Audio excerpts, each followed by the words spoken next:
नमस्ते Y त्वमेव प्रत्यक्षं ब्रह्मासि। आजच्या व्हिडिओमध्ये आपण 17 फेब्रुवारीला जे कंकणाकृती सूर्यग्रहण आहे त्याबद्दलची माहिती बघूया। तर हे ग्रहण भारतामध्ये दिसणार नाही, त्यामुळे या ग्रहणाच्या संबंधित कुठलेही नियम, वेध गर्भवती स्त्रिया असो की कोणीही पाळायचे नाही आहे। हे ग्रहण दिसणार कुठे आहे तर आफ्रिका, दक्षिण अमेरिका, अंटार्क्टिका, अटलांटिक आणि प्रशांत महासागर, हिंदी महासागरामध्ये हे ग्रहण दिसत आहे।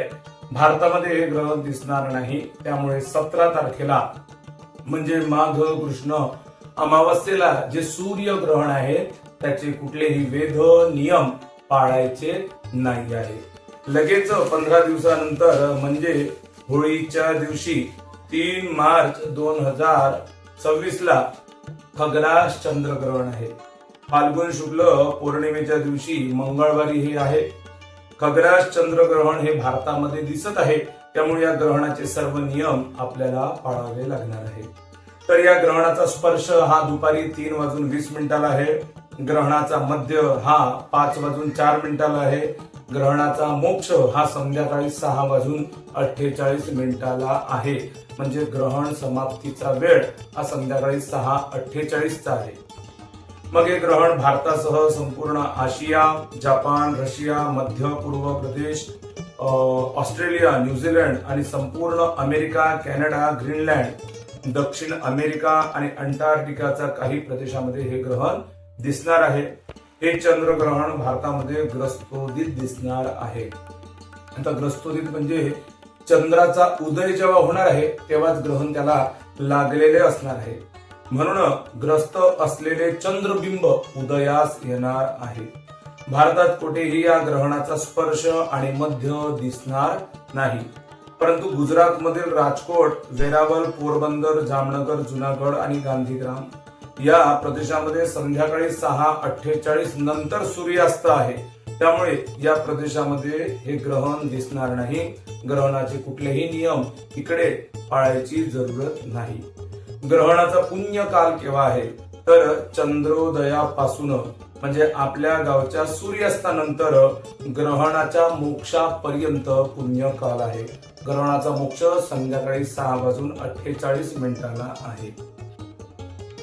वेदारंभ म्हणजे वेद केव्हापासून पाळायचे आहे तर हे ग्रहण ग्रस्तोदित असल्याने मंगळवारी म्हणजे 3 मार्च 2026 ला सूर्योदयापासून मोक्षापर्यंत म्हणजे संध्याकाळी 6:48 पर्यंत आपल्याला सर्वांना ग्रहणाचे वेध पाळायचे आहे। परंतु बाल, वृद्ध, आजारी, अशक्त व्यक्ती आणि गर्भवती स्त्रियांनी मंगळवारी सकाळी 11 वाजल्यापासून मोक्षापर्यंत ग्रहणाचे वेध पाळायचे आहे।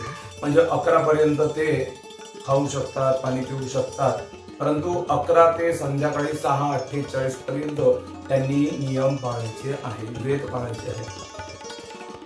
वेद काळामध्ये काय करावे तर वेद काळामध्ये स्नान, देवपूजा, जप, श्राद्ध, नित्य कर्मे हे आपल्याला करता येतात। वेद काळामध्ये भोजन निषेध आहे, म्हणजे वेद लागल्यापासून जेवण करू नये। म्हणजे सूर्योदयापासून ते संध्याकाळी 6:48 पर्यंत साधारण सर्व लोकांना आणि गर्भवती स्त्रियांनी 11 वाजल्यापासून संध्याकाळी 6:48 पर्यंत खाऊ नये। परंतु याच वेद काळामध्ये आवश्यक असलेले असे पाणी पिणे आणि झोप घेणे हे कर्म आपल्याला करता येतील। ग्रहण पर्व काळ म्हणजे आपल्या गावच्या सूर्यास्तापासून मोक्षापर्यंत ग्रहणाचा पर्व काळ आहे। या काळामध्ये पाणी पिणे आणि झोप हे कर्म करू नये। म्हणजे हा एकदम छोटा आहे। सूर्यास्त हा संध्याकाळी 6:40 असेल आणि ग्रहण मोक्ष हा संध्याकाळी 6:48 आहे, म्हणजे 8 ते 10 मिनिटाचाच पर्व काळ हा साधारण सगळीकडे असणार आहे। ग्रहण काळामध्ये आपण काय करावे तर सूर्यास्त झाल्याबरोबर स्नान करावे।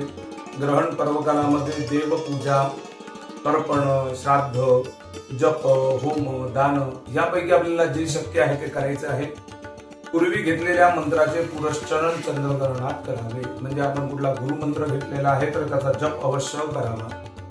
त्याचप्रमाणे ग्रहण मोक्ष झाल्यानंतर स्नान करावे। अशौच असल्यास ग्रहण कालामध्ये ग्रहणासंबंधी स्नान दान करण्यापुरती शुद्धी असते. अशौच म्हणजे जरा आपल्या घरात कोणी जन्माला आलेला आहे किंवा मृतही झालेला आहे तर तेवढ्या पुरतं म्हणजे या ग्रहण काळामध्ये आपण जप आणि स्नान करू शकतो. आता या ग्रहणाचे प्रत्येक राशीला काय फल आहे तर मिथुन, तुला, वृश्चिक, मीन या राशींना शुभ फल आहे. मेष, कर्क, धनु आणि कुंभ या राशींना मिश्र फल आहे. वृषभ, सिंह, कन्या आणि मकर या राशींना अनिष्ट फल आहे. ज्या राशींना या ग्रहणाचे अनिष्ट फल आहे त्या राशींच्या व्यक्तींनी आणि गर्भवती स्त्रियांनी हे ग्रहण पाहू नये. कुठल्या तर वृषभ, सिंह, कन्या आणि मकर राशींच्या व्यक्तींना अशुभ फल आहे म्हणून यांनी हे ग्रहण पाहू नये. तर असे हे ग्रहणाचे सर्व नियम आपल्याला पाळायचे आहे. हरिओम, धन्यवाद.